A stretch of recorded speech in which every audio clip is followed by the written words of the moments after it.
Hi,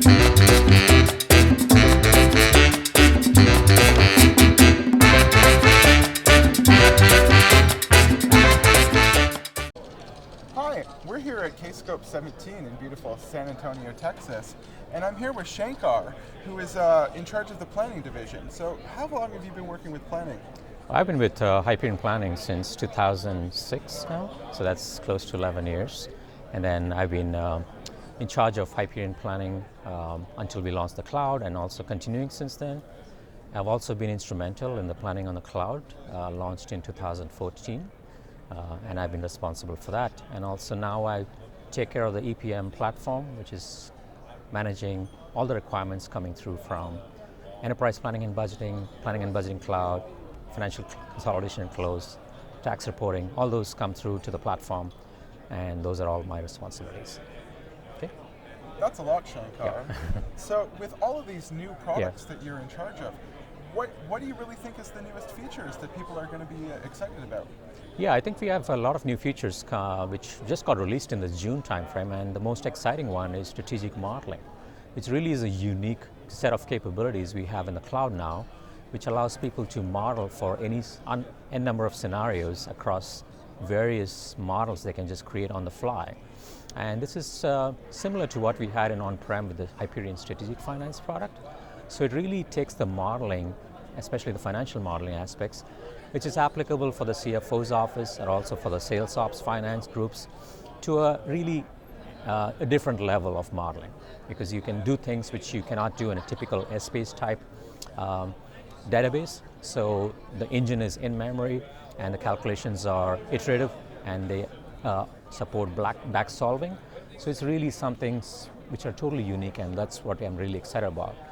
The other one I want to talk about is really the integrated business process flow, which we introduced, or we are going to introduce in the next couple of months, really. So that's, the customers should see that in the next, within the next 2-3 months. And that's really should alleviate a lot of concerns which on-prem customers especially have, right?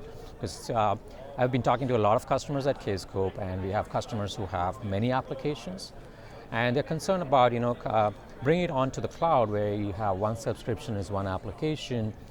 But it's really, what you do in the cloud is you bring all those applications into separate subscriptions, but then connect them together so the user has a seamless experience navigating across those applications. Not just like the way they used to do it in the workspace, where you go one application at a time, but you can commingle, create mashups, and blend those artifacts, one form from another application flowing into the first application. So you can kind of blend all that together so the user has a seamless experience across those multiple applications. So there's a lot of new features, but these two are really the big ticket items which I'm really excited about, which are, one is out there, one is coming in the next couple of months. That sounds great, Shankar. One of the things that I was interested about is this new strategic modeling that you're talking about. It's not a separate product. It's actually built into the same product.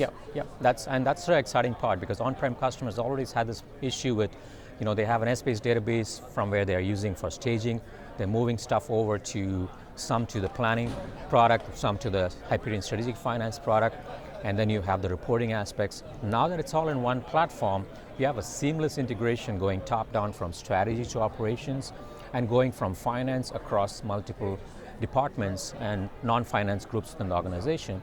And you can have one strategic modeling which goes across these different domains, right? So it's one single platform for reporting, for staging, and for planning, and for strategic modeling. So it's really awesome.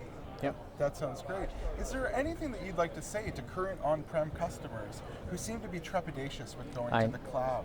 Sure. I think at the Sunday Symposium, I noticed a lot of concerned faces, really, in terms of, what are we going to do? I mean, we did extend the support till 2030, which is, resolves a lot of, cools down a lot of nerves there out there in the community. But from a people who are thinking about cloud, I think they really need to think about it from a long-term investment standpoint, where Oracle really invests a lot in the cloud, and also feature functionality is available very rapidly.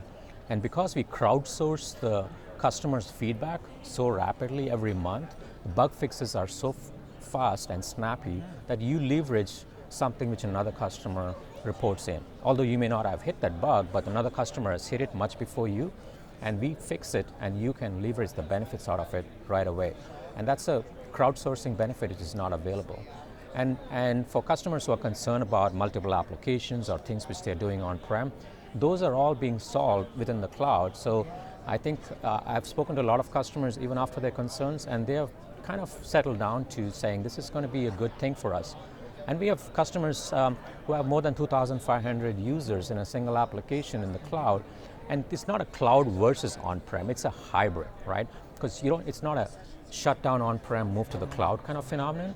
You can keep what you want in on-prem, you can tiptoe your way into the cloud, you can move stuff which you are comfortable with. If there's new departments which are coming on board, move them onto the cloud. So you get comfortable, you get business buy-in, and that's the way you move it. You don't just shut everything down, move it. That's not what we are talking about. We are talking about step by step, move what you're comfortable with, get comfortable, get the company's users comfortable with the cloud, and then slowly take steps to migrate over. So that's what most customers who are moving to the cloud from on-prem, that's what they're doing. They're not doing lock, stock, and barrel. They're doing one step at a time, and that's what I think I would recommend people to do. Okay. Well, thank you, Shankar. You heard it here first at Kscope 17 in beautiful San Antonio, Texas. Thank you very much, guys. Thank you.